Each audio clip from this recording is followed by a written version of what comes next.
Welcome to this week's Future Toolbox podcast. We explore the Z to A of life skills, where each letter stands for a topic and essential tool to help you get ahead in life. Meet Jules and Mark, creators of the multi-award-winning Future Toolbox, and enjoy their straightforward approach to creating growth mindsets that help people turn their dreams into realities. Whether you're a teen in education, a parent, a teacher, or part of a community group, start creating positive habits from today. Hello and welcome to our latest Z2A podcast with myself, Jules, and Mark from the multi-award-winning Future Toolbox. Hello everybody, welcome back.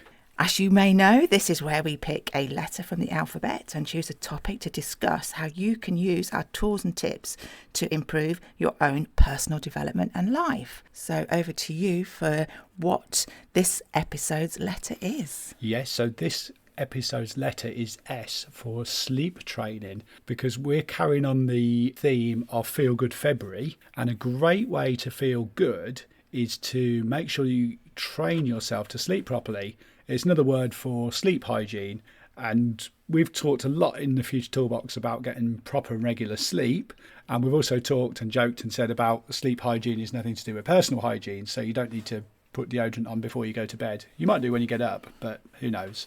So yeah, sleep hygiene is about regulating your body clock. Yeah, hopefully you'll be able to stay awake long enough to listen to this, though. Of course, because it's so engaging. Yeah, but joking aside, sleep is the number one key component of self-care or Feel Good February. If you're not getting the adequate sleep and rest, it can affect your physical, mental and your emotional well-being. So poor sleep can not only impact your ability to function, but it can seriously affect your emotions. Yeah, let's face it, if you wake up, what was that phrase people always used to say, you got out of bed on the wrong side or something? Yeah, wake up a bit salty. Yeah, wake up a bit salty. Bit aggy. But yeah, if you wake up and you don't feel great and you've had a really bad night's sleep, it's hard to bounce out of bed and go, yay, what a wonderful day, and I'm so excited about everything. We do talk about this subject quite a lot, sleep, but it is so important to get it right. How many hours a night? I know the average that an adult should have is between 7 and 9 hours sleep. How many hours do you need? Because I know, although that's the sort of average, people are different. Yeah, I think I'm normally around about the 8 hours as well. But also having a brain injury affects my sleep patterns quite a lot. So I have to really focus on regulating that and sticking to regular sleep patterns. But I also generally have to nap in the afternoons as well, which is sometimes can be a good thing for me, but sometimes it can be a negative thing as well. Yeah. I always know when I first started looking at fatigue management around brain injury, I was advised not to nap after 5 p.m. because if I did that, then I would struggle to get to sleep in the evening. And I sometimes find that as well if I go to bed early. So if I go to bed and try and go to sleep at 9, half 9, I'll wake up about 1 or 2 o'clock in the morning and I would just really struggle to sleep through the night. So what constitutes a nap? Because you hear things like a nanny nap or nana nap or a cat nap or a power nap. Now, my understanding is a nap is no more really than 20 minutes.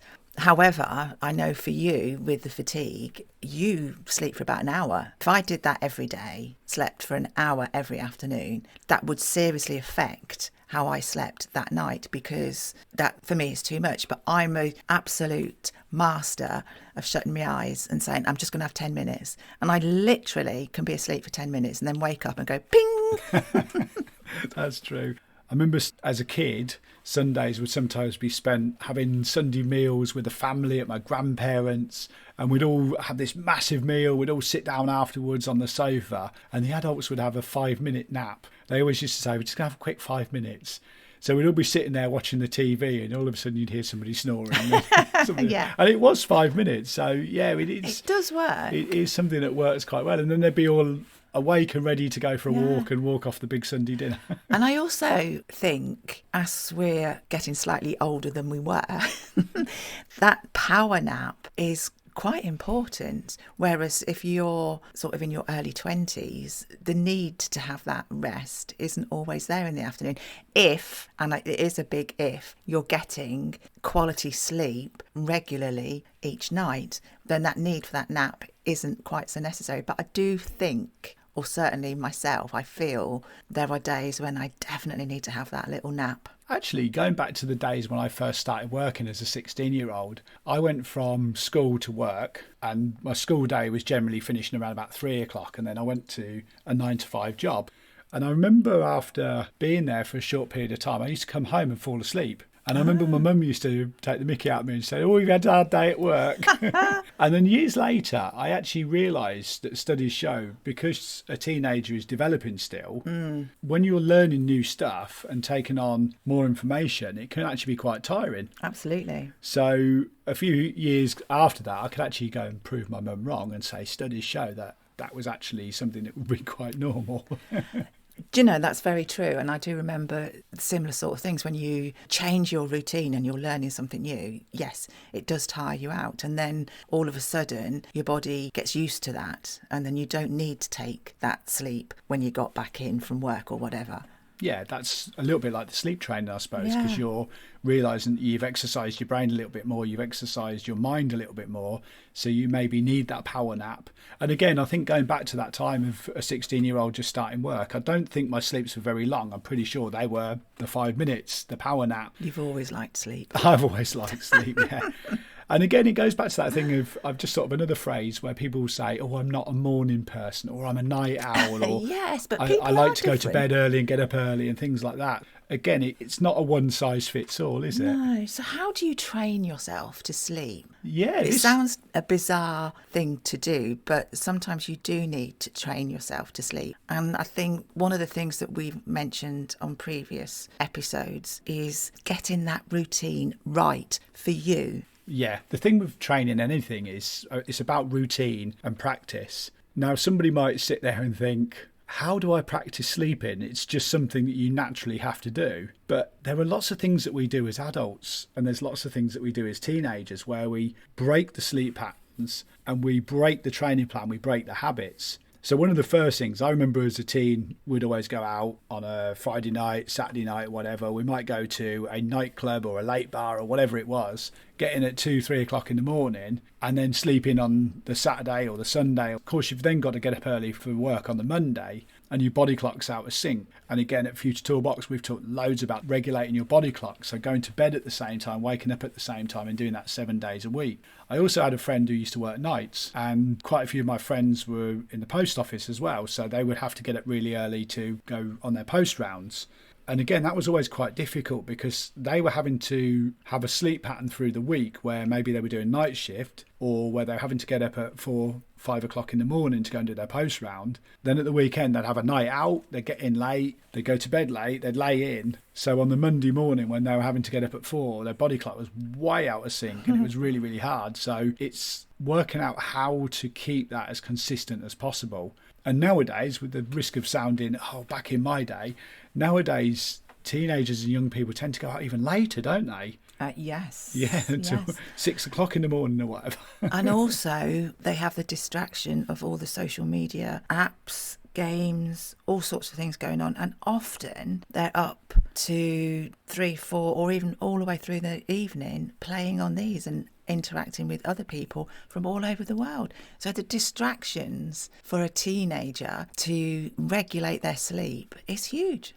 Yeah, and then if we flip that around to adults, if somebody's got a family and the kids are keeping them awake, they've got young children keeping them awake all through the night, or it might be that they have to start a job early and get the children to school or whatever and do all that rushing around, but then they can't just get home in the evening and go, right, I got up at 5 o'clock this morning, so therefore I need to go to bed at 8 o'clock this evening or whatever time they need to go to bed at. It's sometimes not possible to do that.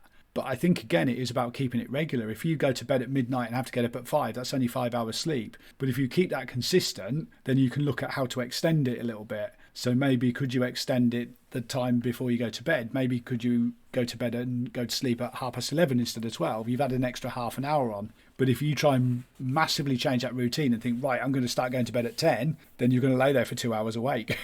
Or you'll sleep and then wake up at a ridiculous time or something. So it is about making the slight adjustments if your body clock is way out. Yeah, I think we're talking really about getting quality sleep. as opposed to quantity, because you could go to bed at 9 o'clock at night and not get up until 8 o'clock the next morning. So you've been in bed 11 hours, but you've not been asleep for those 11 hours. You've had a lot of broken sleep for whatever reasons, probably because you're having too much sleep and your body doesn't need it. So you're awake for a number of minutes or hours or whatever in between. So it's about creating, where possible, that sleep routine and getting quality hours of rest. So let's have a look at how you create that routine. And I think one of the first things is to make sure that, where possible, your bedroom is a sanctuary for sleep. Now, as a kid, I was always a tidy bedroom person, and I always think that's a great place to start, because if you have a tidy bedroom, then you create that sanctuary. One thing that we're always advocates is make the bed as soon as you get up, because then when you go to bed at night, your bed is made. And I can never understand how people can just go and jump into bed and there's mess around everywhere like that. It just feels too cluttered for me. So perhaps you need to look at the sanctuary, making sure everything is really calm. That's really good. And also look at things like the lighting, because I personally find it quite difficult to sleep if it's quite bright or you've got a light shining in from somewhere else. You might have a street light outside your house. So try and block out light where possible so that it's a nice dark atmosphere. Avoiding bright light can help you transition into knowing that it's bedtime and contribute to your body's production of what's called melatonin, which is a hormone that promotes sleep. So don't have really bright lights if possible. And also try and minimise noise. Again, it's where possible, because you can't control what might be going on down the road outside or whatever. But if you can, try and minimise noise. I'll be honest with you, in the last few years, I've started wearing little earplugs because there was a noise a few years ago that I couldn't control. And that was a way of sort of dumbing it down a little bit. And now I've got that habit. I love it. I put an eye mask on, put an earplugs in, and my body immediately knows it's time for sleep. So I've blocked out the light, I've minimised the noise. Look at the temperature in your room. Don't have it really, really hot in your bedroom, because that won't allow you to fall asleep naturally. So have a little look at what temperature as well your bedroom is. Yeah, it's all about being comfortable. So we've got the tidy, we've got the getting up at the same time, going to bed at the same time. We've also got the right temperature. Something else to think about is what you do just before you go to bed. The 30 minutes to an hour before you go to sleep is really, really important. So if you're cramming in loads of information, it's really hard for your mind to switch off. If you're eating loads of food or drinking loads of water, then your body is fueled. And of course, if you drink loads of water, you're going to probably need to go to the toilet multiple times in the night. Likewise, if you're having a stimulant or alcohol or something quite sugar loaded, then that's going to affect your sleep quality. Watching something really intense on TV, we watch a lot of mindless rubbish on TV. But if I was to watch a horror film before I go to bed, I'm probably not going to sleep very well because I get scared easy by horror films. That's very true. It is much easier to fall asleep if you're relaxed.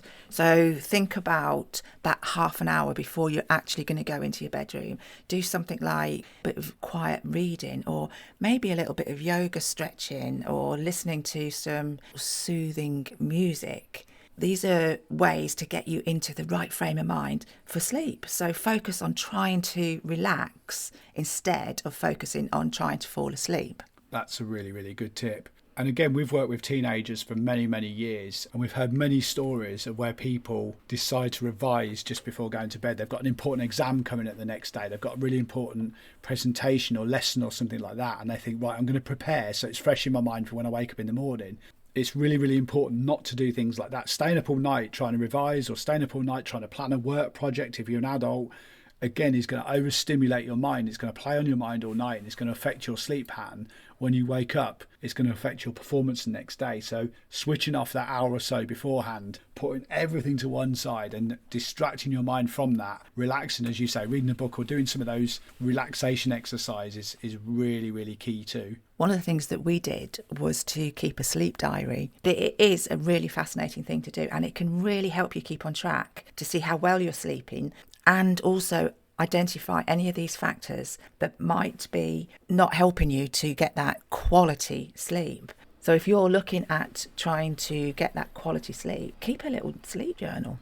This was actually a real key for me in the ways of learning fatigue management through brain injury, was to keep a fatigue diary. And this actually worked for the whole day. So I would record the time I got up, the score of my fatigue, how alert I felt, how focused I felt, and then all the things I'd done through that day, and logged the time I went to bed, went to sleep, and then counted the hours of sleep. And I looked at the things that triggered my fatigue as well, and what triggered bad sleep as well as what triggered good sleep. And that was a real key for me in managing fatigue. Now, obviously, a lot of people listening on here don't have a brain injury or a neurological condition, but this is also the same principle. If you're keeping that sleep diary, that sleep journal, looking at what triggers you, what is good, what is bad, what works, what doesn't work, it might sound like a real pain to do it, but it's actually quite easy. Follow that through for a week or 2 weeks and just see what improvements you can make, what habits you can change. It worked really, really well. One of the last things I'd like to say is, what happens when you go to bed? You've done all of these things and you think, oh, I'm just ready to go to sleep now, and your bed's all comfortable and it's the right temperature, and you lay there and all of a sudden your brain goes, da-da, wakes up and starts thinking about all sorts of things, and you cannot shut it up. What do you do then? And I think one of the things that we learnt and I've put into practice is, if you're in that position where you just cannot get to sleep and it's frustrating because your mind won't shut up or whatever, get out of bed. Get out of bed. After about 20 minutes, if it's not happening, get up and do something relaxing in a low light. Change the room, maybe sit on your sofa again with a little book, and try and get whatever it was that's keeping you awake out of your mind and get back into that relaxation. And avoid checking the time, because that doesn't help, because then you start panicking thinking, oh, I need to be asleep now. Don't do that. And then once you start feeling that relaxation again and feeling a little bit tired, then go back to your bed and hopefully you will be able to go back off to sleep. And on the subject of getting out of bed, I'm just going to throw one more little tip in there that we always advise teenagers to do. And this also works for adults as well. But teenagers find it really difficult to get up in the morning, get out and go to school. The key is to set your alarm, but put the alarm over the other side of the room. So when the alarm goes off, what have you got to do to turn it off? You have to get up. You have to get up, especially if it's one of those really annoying tones as well. Now, once you're up, you're out of bed, that's it. Don't go back again. You're up, you're ready to go and face the day. Might be hard to do, but that is a really, really good habit that you can create. Alarms off, out of bed, you're up. I love getting up and getting out of bed, opening the curtains and just thinking, oh, look at that. You know, might not be a blue sky, but it's still bright, it's light, it's another day, and it's another day to enjoy and experience. Hopefully, some of these tips you can put into practice, so you're going to look to get in some quality sleep and create your own sleep routine. If you would like some fantastic tools and tips, you can go to our website, which is futuretoolbox.co.uk. You can actually find our self-care tracker tool on there as well, which is free to download. We're also on social media, on Facebook, Instagram and TikTok. We have a YouTube channel, and we are on LinkedIn if you want to reach out to us personally, because we are everywhere. We are indeed. And we look forward to catching you in the next episode. Sleep well until then. Bye for now.